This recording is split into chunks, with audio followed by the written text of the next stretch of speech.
올해로 제가 일본에 선교사로 파송되어 온 지 만 25년이 되는 해입니다. 1996년에 왔으니까 올 가을이 되면은 딱 만 25년이 되는데 25년 동안 교회를 세워나가고 성도들을 섬기는 일도 열심히 한 것 같지만 여러분도 아시다시피 수술도 참 많이 받았습니다. 제 생애 속에서 총 8번 수술을 받았는데 그 중에 6번이 상당히 큰 수술이었고 그 중에 5번을 일본에서 받았고 일본에서 총 7번, 25년간 7번을 수술했으니까 참 병원도 많이 다닌 것 같습니다.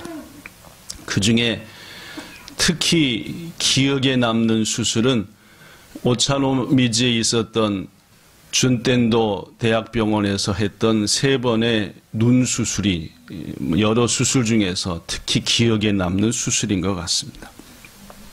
여러분들도 대충 아시다시피 저는 27살인가 8살인가의 나이에 왼쪽 눈 하크나이쇼라고 하는 백내장 수술을 20대 후반의 나이에 한국에서 받았습니다. 당시 의사가 20대 젊은 나이에 백내장이라는 얘기는 세상에 들어본 적도 없다고 할 정도로 희귀한 수술이었고 일본에 와서 32살 땐가 이번엔 오른쪽 백내장 수술을 받아서 양쪽 다 저는 인공수정체로 볼 수 있게 된, 옛날 같으면은 시력을 완전히 잃어서 장님이 되었었겠죠.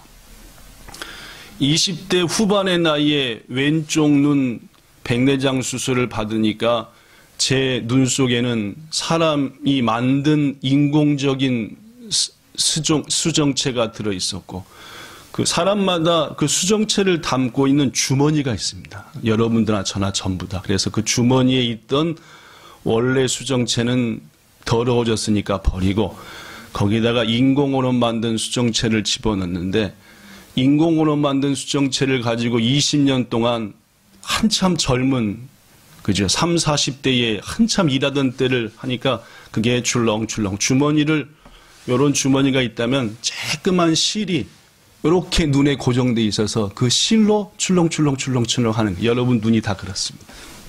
근데 그 줄이 다 끊어져 버려가지고 인공적인 게 들어있으니까 스트레스 때문에 그래서 인공수정체와 담고 있던 주머니가 눈알 뒤로 들어가 버렸죠. 눈알이 이렇게 있다면은 눈알 뒤로 가버린 크리스마스 이틀 전이었던가 그런 것 같습니다. 한 6, 7년 전인가. 그래서 눈이 갑자기 왼쪽 눈이 하나도 안 보이길래 놀래가지고 옆에 있었던 모리안과라고 하는 안과를 갔더니 의사 눈이 땡기려져가지고 머리를 움직이지도 말고 그 상태 그대로 지금 준텐도 다이가쿠 병원에 전화를 했으니까 그대로 가시라고 며칠 있으면 완전히 눈을 실명하시게 되니까 절대 뒤로 간 주머니하고 인공수정체가 뒤에 있는 시신경, 망막 이런 걸 전부 다 망가뜨려서 이제 눈동자가 있어도 못 보게 되니까 절대 안정해서 가라 해서 3차례 첫 번째는 눈알 뒤에 있는 것을 끄집어내는 일, 두 번째는 이 주머니가 없어졌으니까 눈에다가 잡아매는 일, 이제 눈알에다가 수정체를 꿰맸어요. 저는 주머니가 없어요. 그때 버려버려서. 그다음에 세 번째는 한번 빵꾸가 나서 다시 떼우는 일 해서 3번 수술을 했던 그 수술 한 번에 10일씩은 입원했던 것 같은데 벌써 꽤 오래전 일입니다. 뭐 때문에 25년 속에서 수술한 얘기를 하느냐 요 얘기를 하려고 합니다. 제가 받았던 이 눈 수술은 매우 어려운 수술이어서 일본 내에서도 이 수술을 할 수 있는 분이 많지는 않았는데 전신 마취를 하진 않았습니다. 왜냐하면은 눈알 뒤에 들어간 이물질을 꺼내버리고 다시 눈을 원상태로 복귀시키는 일이니까 어렵긴 했지만 눈만 마취시키면 됐어요. 2차례 마취를 했습니다. 먼저는 안약을 막 들이붓습니다. 눈알에다가. 그러면은 그 안약이 마취하는 액이 들어가지고 잘 감각이 없어져요. 그러면 그걸로 마취가 끝나느냐? 그게 아니라 이제부터는 눈 아래다가 주사를 한 10방 놓나? 뺑 돌려놨어요. 눈 아래다. 그러면은 어느 정도 마취가 됐으니까 느끼지 못하지만 주사가 눈 아래에 푹푹 찌를 때 꾹꾹 누르는 그런 꾹꾹 누른다는 느낌이 눈 아래 그대로 전달돼요. 그러면 이제 날카로운 칼로 의사가 찔러봅니다. 눈알 그러면은 아프냐 하면은 아프지는 않은 것 같다라고 합니다. 그때부터 수술하죠. 칼을 해서 눈알 맨 끝에 있는 이 결막이라는 걸 이렇게 드러내고 그 다음에 눈이 만마루인데 이게 만마루인 이유가 풍선같이 이렇게 있고 안에는 풍선은 공기인데 눈 안에는 젤이 들어있습니다. 젤. 이 젤이 들어있어서 탱탱하게 유지하는 거예요. 근데 저는 그 젤을 쑥 뺐어요. 주사기로. 왜냐면은 눈알이 탱탱하면 눈알 뒤에 있는 걸 못 끄집어내니까 눈알을 쬐끄맣게 이렇게 만들어서 찌그러뜨려 버리고 옆으로 살짝 민 다음에 눈알 뒤에 있는 수정체 인공호흡 만든 거하고 주머니를 빨리 안 꺼내내면 안 되니까 이런 수술을 했는데 여러분 물어보겠습니다. 이제 의사가 막 칼을 들이대 주사를 들이대 하면은 눈만 마취했지 온몸은 다 의사랑 얘기하면서 하거든요. 그러면 여러분 같으면은 몸과 눈에 힘이 들어가겠습니까? 안 들어갈 것 같습니까? 그렇죠? 이게 막 힘이요. 왜냐면은 아무리 마취를 했어도 뻑뻑한 느낌이 다 듭니다. 칼로 자를 때 주사 왔다 갔다 할 때 막 계속 눈알을 뭘로 막 찌르고 막 한다는 느낌이 보여서도 느끼지만 이게 다 그러니까 몸이 막 이렇게 누워서도 막 몸이 그러면 의사가 뭐랬는지 아세요? 박상 눈이 터져불거나 빠져버리니까 몸에서 뭘 빼래요? 힘을 빼래요. 그러면 이제 순간적으로 몸에서 힘을 빼려고 애를 쓰죠. 그럼 딱 빼는 것 같으면 또 칼로 막 판 주사로 막 또 어떻게 돼요?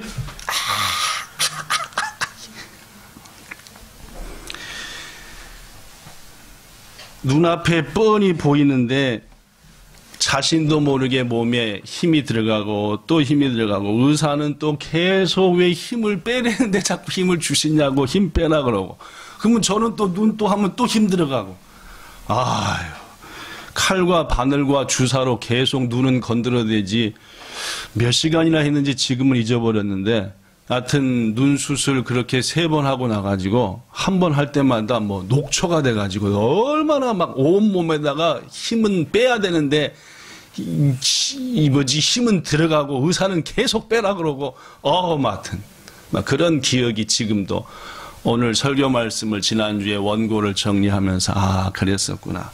그렇습니다 여러분. 지금부터 잘 들으십시오. 우리가 인생을 살거나 신앙생활 하다 보면 말입니다. 몸과 마음에 힘을 주고 힘을 내야 될 때도 있습니다. 그래서 우리는 카톡 같은 거, 라인 같은 거 할 때 하잖아요. 오늘도 뭐 내세요? 힘내세요. 라고. 그렇습니다. 우리가 살다 보면은 힘내야 될 일이 무척이나 많습니다. 또 힘내야 잘 되는 일도 많고요. 그러나 말입니다. 반대로 우리가 인생을 살거나 혹은 신앙생활 하다 보면은 몸에서 힘을 뭐 해야 될 때도 있습니까? 네, 빼야 될 때도 있다는 말입니다. 빼야만이 제가 수술을 받을 때처럼 뺄 때는 빼야 됩니다. 물에 빠져 수영 못하는 사람이 죽어갈 때 힘내 하면 더 빨리 죽는데요. 몸이 점점 힘을 낼수록 뭐 하니까? 가라앉으니까요. 그러니까 힘을 빼고 물이 날 잡수든 뭐하든 하면은 그때 누군가 가서 쉽게 건져올 수 있대. 근데 힘을 안 빼면 어떻게 돼요? 건지러 간 사람까지 잡아가지고 같이 죽는다는 거예요. 여러분 골프 저 하는 것은 못하지만 보는 건 무지하게 좋아하거든요. 골프할 때 뭘 빼야지 잘 돼요? 네, 힘을 빼야지 잘 된답니다. 야구도 마찬가지입니다. 빠따가 이렇게 하고 어깨에다 잔뜩 힘을 주면은 그 빠따는 볼 100개 와도 1개, 2개밖에 못 맞춥니다. 어깨에 뭘 빼야 돼요? 힘을 빼야 돼요. 그래서 거듭 말씀드립니다. 우리가 인생을 살다 보면은 잔뜩 힘을 주고 해야 될 때도 있지만 실은 그것은 많아요, 적어요? 적어요. 오히려 뭐 할 때가 더 많아요? 힘을 빼야 됩니다. 여러분, 잠 주무실 때 하루 8시간, 7시간, 6시간 주무셔야 되는데, 자자자자자자 하면은 자고 나서 몸이 어떻게 합니까? 이거 뭐 돌멩이 맞은 것 같이 괴롭죠, 그죠? 힘을 뭐 해야 돼요? 빼야 돼요. 그래서 제가 요새 묵상을 하면서, 힘을 내세요. 힘 좀 내세요. 라는 말도 서도 중요하지만은, 오늘날 우리 그리스도인들, 많은 사람들은 너무 뭐 하고 사는구나? 너무 힘주고 사는구나. 라는 것이 자꾸 느껴져요. 그래서 오늘 설교 말씀의 제목이 이런 제목으로 정했습니다. 이럴 땐 힘을 빼야 됩니다. 힘주고 가득 몸에다 어깨에다 힘주는 것도 중요하지만 더 중요한 것은 힘을 뺄 때는 빼야 되더라 그 말. 그래야 안식이 있고 평안이 있고 멋진 결과가 나온다라는 말입니다. 저는 오늘부터 약 2, 3주에 걸쳐서 이럴 때는 힘을 빼야 됩니다라는 제목으로 말씀을 드리며 어떨 때 힘을 빼야 되는지를 소개하고자 합니다. 부디 이 말씀 등을 통해서 성령의 큰 은혜 받으시고 힘을 뺨으로 도리어 그 가운데 임하시는 주의 은혜를 누리시는 여러분 되기를 예수님 이름으로 축복합니다. 오늘 본문은 이 다윗이라고 하는 분이 골리앗을 무너뜨린 다음에 그때부터 아시다시피 도망 생활이었습니다. 누가 죽이려고 했습니까? 그 나라의 왕 사울이요. 오늘 본문은 몇 년째 도망갔을 때 있을 때입니까? 3년째요. 지난 3년을 도망다녔습니다. 저 군대 생활 32개월 했거든요. 3년에서 4개월 빠지는, 지금은 꿈이 안 나타나는데, 한 10년 전까지도 꿈속에서 막 군대에 막 늦게 귀대하는 꿈. 휴가 나왔다 늦게 가면 반틈은 죽거든요. 제 시간에 가야 돼. 막 벨로 꿈을. 제 인생 55년 넘는 생활 속에서 겨우 3년도 안 되는데 그 3년이 얼마나 힘들었던지 3년 도망 다녔습니다. 다윗이 현재 스코어, 오늘 본문 스코어. 그러니까 어느 정도 스트레스였는지 알겠지요? 어디로 도망갔느냐? 따라해 보시죠. 바란 광야. 시작. 바란 광야. 이스라엘의 남쪽 경계선 가장 밑에입니다.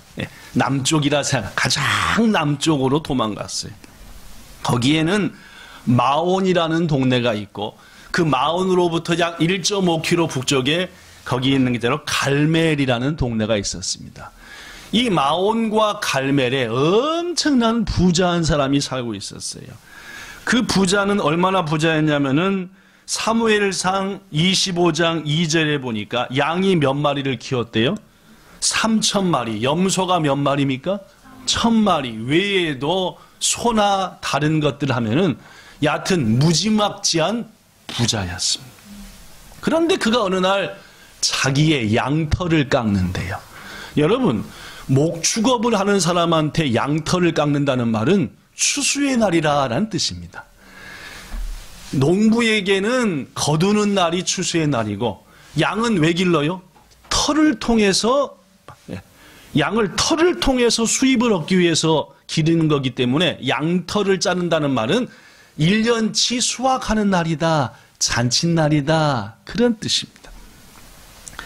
그래서 이 양털을 깎는 날에는 목축업을 하는 사람들은 모든 종들과 이웃주위 사람들을 다 초대해가지고 잔치를 그냥 멋진 음식을 만들어서 잔치를 벌여 대접하는 것이 이 근동지역의 목축업을 하는 사람들의 습관이었어요. 고로 나발도 마찬가지로 많은 음식을 준비해서 우리가 1년 동안 기른 양털을 깎는다. 자, 기쁘다, 감사하다. 이런 날이었습니다. 3년씩이나 도망다니다가 지친 다윗과 그 일행이 자기들이 있는 가까운 곳에서 한 사람이 양털을 깎는다는 소식을 듣고 소년 10명을 보냈습니다. 10명을 보내가지고 이제 이번에 당신네들이 잔치를 한다고 하니까 우리들도 어떻게 지난 얼마 동안 이웃이 됐으니까 잔치 음식을 나눠줬으면 좋겠습니다. 라고 보낸 거예요. 자, 본문 볼까요? 7절, 8절. 자, 7절 천천히 읽어봅시다. 시작. 네게, 즉 당신한테 양떡을 깎는 자들이 있다 함을 이제 내가 들었노라. 즉 다윗이 말하는 겁니다. 시작. 네 목자들이 우리와 함께 있었으나 우리가 그들을 해하지 아니하였고 그들이 갈멜에 있는 동안에 그들의 것을 하나도 잃지 아니하였나니. 8절 조금 건너뛰어서 그런즉 찾으셨습니까? 중간쯤에 그런즉 내 시작. 그런즉 내 소년들이 네게 은혜를 얻게 하라. 우리가 좋은 날에 왔은즉, 좋은 날은 뭔 날입니까? 잔칫날에 왔은즉 계속 네 손에 있는 대로 네 종들과 네 아들 다윗에게 주길 원하노라. 지금 이걸 누구한테 하는 말이냐면 다윗이 나발이라는 큰 부자한테 말하는데, 지금 다윗은 나발을 뭐처럼 생각한다는 말입니까? 네 아들 다윗에게 주기 원하니까 다윗이 지금 나발을 누구처럼 생각한다는 말이에요? 아버지처럼. 당신의 아들 같은 나 다윗에게 좀 도와주세요. 아시다시피 우리 지금 몇 년째 도망댕겨요. 그래도 저도 골리앗도 죽였지요. 나라를 위해서 한다고 하는 사람이고, 더구나 당신들의 목자들과 우리가 같이 있을 때 나쁜 짓도 하지 않고 잘 돌봐줬으니까 잔칫날이니까 좀 고기도 좀 먹게 해주시고 전도 좀 먹게 해주시고 잡채도 싸주시면 좋겠습니다. 라고 정중히 부탁을 한 거죠. 뭔 말씀인지 아시겠죠? 자, 그랬더니 다윗의 종중한 요청에 나발은 어떻게 대답했느냐. 사무엘상 25장 10절에 이렇게 말했습니다. 나발이 다윗의 사환들에게 대답하여 이르되 다윗이 누구냐? 이새의 아들이 누구냐? 넌 내 아들이다 아니단 말입니까? 아니다는 거죠. 너 누구한테 가니 네 아들이니 뭐니 그렇게 얘기하냐? 다윗 누구냐? 다윗에 대해서 알아요 몰라요 나발이요? 모를 리가 없습니다. 왜냐하면 이미 3년 전에 뭘 했어요? 골리앗을 죽인 영웅이었습니다. 여인들이 다윗에 대해서 어떤 노래를 했어요? 사울은 천천히요, 다윗은 만만이라. 뭐 이스라엘이 미국만치 큰지 합니까? 아니에요. 강원도 땅밖에 안 돼요. 조그매요. 그러다 보니까 이 소문이 지난 몇 년간 나발에게 들어가지 않을 리가 없습니다. 고로 나발은 다윗을 알았어요. 그가 어떤 이유로 여기 있는지도 알았고 모든 걸 알았다 하는 게 분명합니다. 그런데 지금 다윗이 누구냐?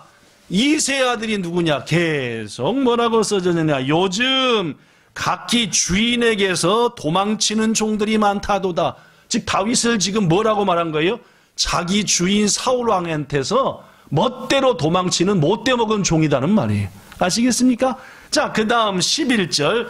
내가 어찌 내 떡과 물과 내 양털 깎는 자를 위하여 잡은 고기를 가져다가 어디서 왔는지도 못하는 자들에게 주겠냐. 우리말로 하면 어디서 굴러먹다 온지도 모르는 다윗 같은 똘마니한테 내가 무슨 떡과 고기를 주냐? 이렇게 얘기한 거예요. 뭔 말씀인지 아시겠죠? 그렇습니다. 나발은 정중한 다윗의 요청에 대해서 매우 심한 말로 다윗을 모욕했고, 더구나 한 걸음 더 나아가 거절했으며 자신의 몸과 마음에 뭘 넣어버렸어요? 힘을 넣어버렸다는 게 문제입니다. 아시겠습니까? 오늘 저는 여러분들에게 이럴 땐 힘 좀 빼세요. 힘 빼셔야 됩니다. 라고 얘기하는 건데, 나발은 누군가 도움을 요청했고 하나님께서 헌신을 요청했는데 도리어 몸에다가 마음에다 뭘 넣어버렸어요? 어서 굴러먹지도 내 떡을 왜 그놈한테 주지? 요새 주인한테 도망치는 못돼 먹은 종놈들이 있다는데 뭔 말씀인지 아시겠죠? 나발은 말입니다. 지금 주의 종의 요청에 대해서, 다윗의 도움을 달라는 요청에 대해서 몸과 마음에 잔뜩 힘을 넣고 거절했다는 말입니다. 성도 여러분, 하나님께서는 가끔 우리에게 헌신을 요구하십니다. 누굴 좀 도와주지 않으련, 내 일에 협력하지 않으련 라고 말입니다. 그때 우리가 할 고백은 다윗이 과거에 역대상 29장 14절에 훗날 고백했던 것처럼 나에 있는 모든 것이 주님께로부터 왔사오니 우리가 주님께 다시 받은 것을 돌려드리는 것 당연하지 않겠습니까? 이런 자세야 됩니다. 주님이 헌신과 봉사를 요구하실 때에 저의 모든 시간, 저의 모든 재능 다 주님께 받은 것입니다. 당연히 주님께 드려야지요. 이렇게 해서 마음에다가 뭘 빼고, 힘 빼고, 목에다도 뭐 빼고, 힘 빼고 주님 것입니다. 이것이 나발이 가졌어야 될 마음이라는 말입니다. 그래도 나발은 자신의 몸과 마음을 딱딱하게 만들고 말았지요. 사실 마온과 갈멜 지역은 유다의 가장 밑에 있는 변방으로서 이웃나라 도적들의 침입이 잦은 곳이었습니다. 변방에 있다 보니까 자꾸 도적들이 와서 아말렉 도적, 무슨 도적, 에돔 도적들이 와가지고 자꾸 뺏어가는 거예요. 나발도 앞뒤 문맥을 보면은 자주 피해를 봤습니다. 이웃나라 도적들에게. 그런데 올해만큼은 피해를 안 봤어요. 왜게요? 다윗과 그 일행들이 거기 있다 보니까 이웃나라 도적들이 누가 무서워서? 다윗과 그 용사들이 무서워서 감히 침입을 못한 거예요. 더구나 사무엘상 25장 15절 16절 보면 이런 말이 있습니다.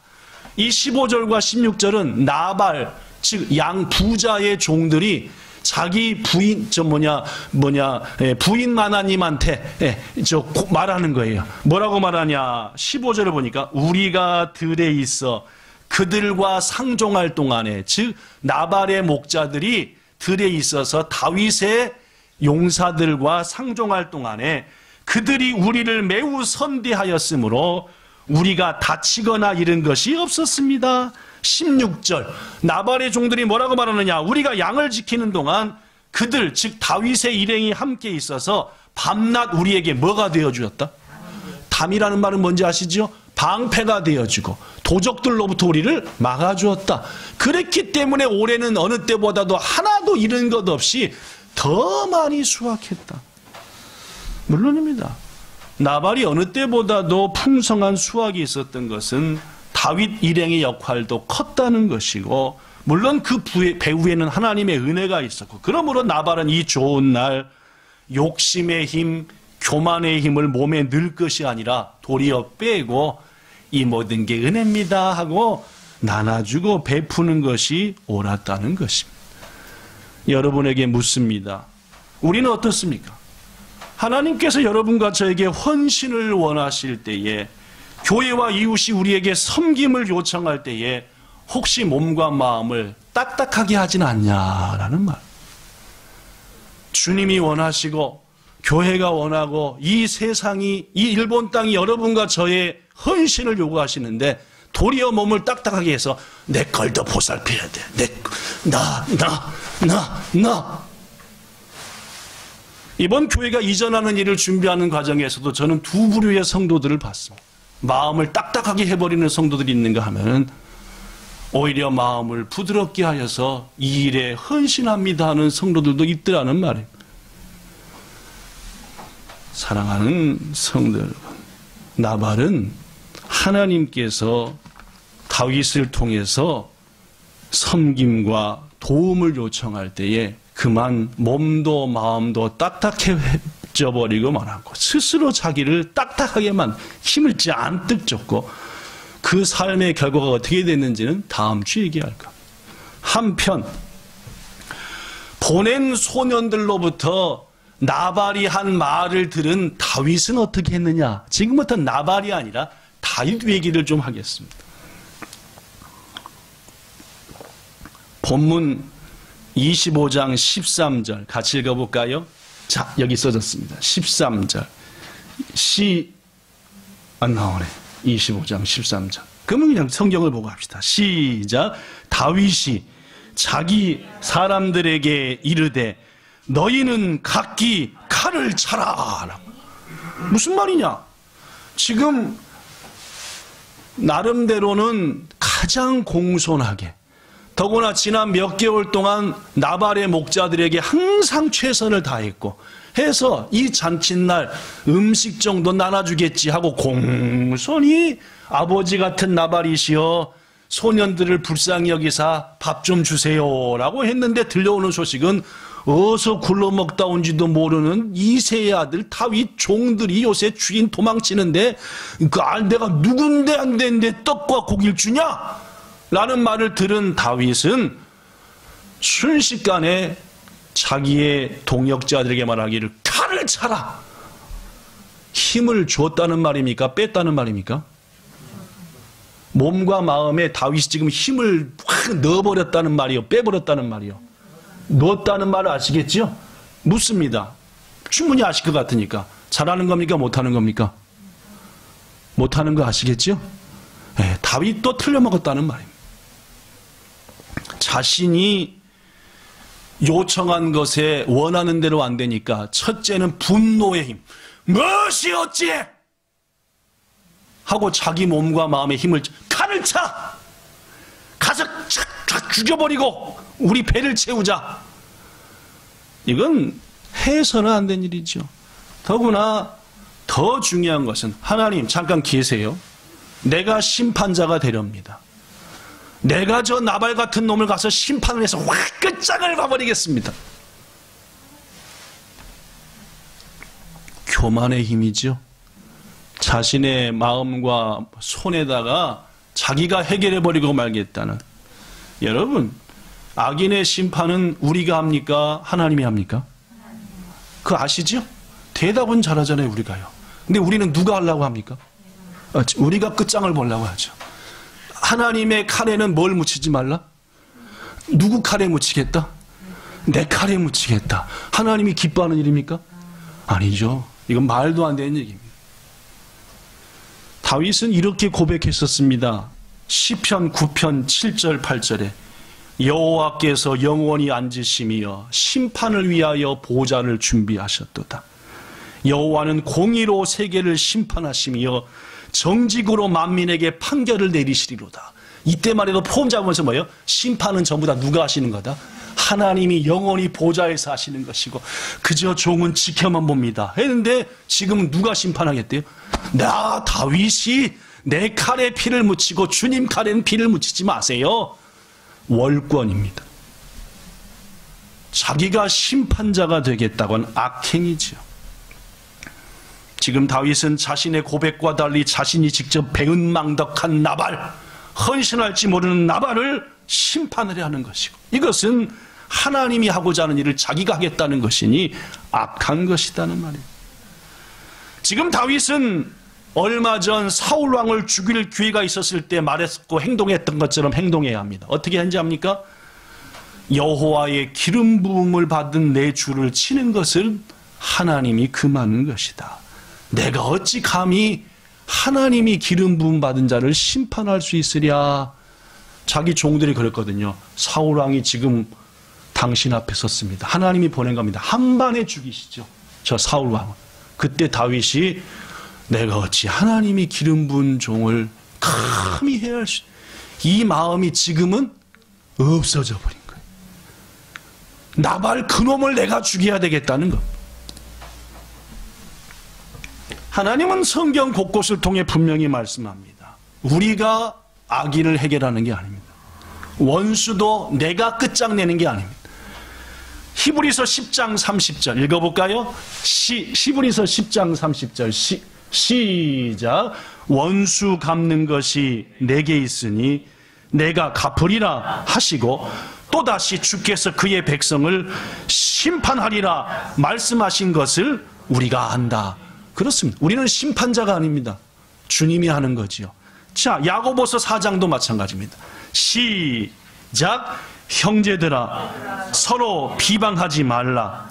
형제를 비방하는 자나 형제를 판단하는 자는 곧 율법을 비방하고 율법을 판단하는 것이다. 네가 만일 율법을 판단하면 율법의 준행자가 아니요 재판관이로다. 우리한테 말하는 겁니다. 너희들은 율법 갖고 여기 대고 하는 판관이 아니다. 그냥 지키면 되는 자들이다. 똑바로 지켰는지 안 지켰는지 판단하고 벌을 주고 하는 건 누가 하는 거다? 나 하나님이 하는 거다 라는 말입니다. 12절도 마찬가지입니다. 시작. 입법자와 재판관은 오직 한 분이시니, 법을 만든 분도 하나님이십니다.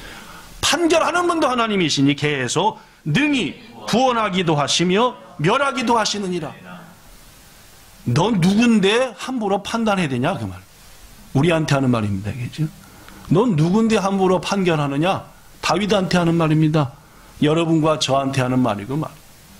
물론 목사인 저는 맡겨진 양무리들을 하나님의 말씀으로 잘 판단하고 재어보기도 하고 달아보기도 해서 집사님 안 되는 겁니다. 그거는 할 수 있습니다. 왜냐하면 하나님이 목사인 저한테 주신 고유의 사명이니까. 그러나 양무리들은 판단하는 거 아닙니다. 함부로 판단하고 자기가 심판하고 자기가 결론 딱 내리고 월권이다. 월권. 오늘 본문의 다윗은 선을 넘고 말았어요. 왜요? 몸과 마음에 힘을 내니까. 힘을 주니까. 한편 몸과 마음에 잔뜩 안 들어가야 될 힘을 넣고만 다윗을 하나님이 어떻게 하셨을까요? 그 얘기는 다음 주에 하겠습니다. 왜냐하면 긴규지다의 생견이 오늘부터 정식 시작돼서 설교 시간을 30분 이상 하면 안 되겠다라고 마음을 정해서 그 후에 나발이 어떻게 됐는지, 하나님이 이런 선을 넘어버린 다윗을 어떻게 하셨는지, 그리고 우리는 어떻게 힘을 빼야 되는지 이어지는 말씀은 다음 주에 합니다. 말씀 결론드립니다. 성도 여러분, 오늘 메시지처럼 우리가 인생을 살다 보면, 신앙생활 하다 보면 몸과 마음에서 힘을 빼야 될 때가 있습니다. 거듭 말씀드리지만 힘 줄 때보다 실은 뺄 때가 훨씬 더 많아야 합니다. 하나님이 헌신을 요구하실 때에 나발처럼 몸과 마음에 이상한 힘 불어넣지 말고 내가 가진 모든 것이 주께로부터 왔으니 주님 앞에 내려놓습니다라고 하는 힘 빼고 헌신하는 우리 되기를 축복합니다. 둘째, 내 생각과 다르거나 혹은 기준에서 벗어났다고 해서 나 스스로 내 몸과 마음에 힘을 불어넣고 하나님이 하실 심판을 가로채고 간섭하는 월권 행위는 안 해야 합니다. 오늘 본문에서 소개한 나발도 그랬으면 안 됩니다. 다윗도 그러면 안 되는 겁니다. 귀중하신 여러분, 하나님이 야고보서를 통해 분명히 말씀합니다. 입법자와 재판관은 오직 한 분이신데 넌 도대체 누구이길래 함부로 재판관이 되려느냐? 이 말씀 마음에 깊이 새기고 이번 한 주간도 힘을 낼 때는 힘을 내야 되겠지만 더 많은 시간들 힘을 빼야 될 때는 빼는 지혜를 가지고 주의 뜻을 감당하여 하나님께 영광 돌리는 한 주간 되기를 예수님 이름으로 축복합니다. 좋으신 하나님 감사합니다. 우리는 인생을 살다 보면은 힘 빼야 되는데 거기서 힘을 줘버리고 맙니다. 더구나 하나님이 하실 일까지 월권까지 하고 맙니다. 주님, 그러한 길로 접어드는 어리석은 자 되지 않게 하시고, 주님, 제가 지금 힘을 내야 될 때입니까? 힘을 빼야 될 때입니까? 알게 해주세요. 주님은 분명히 우리에게 말씀하실 것입니다. 그 말씀 안에 순종하는 지혜로운 우리들 되게 하시기를 원하며 예수님 이름으로 기도드리옵나이다. 아멘.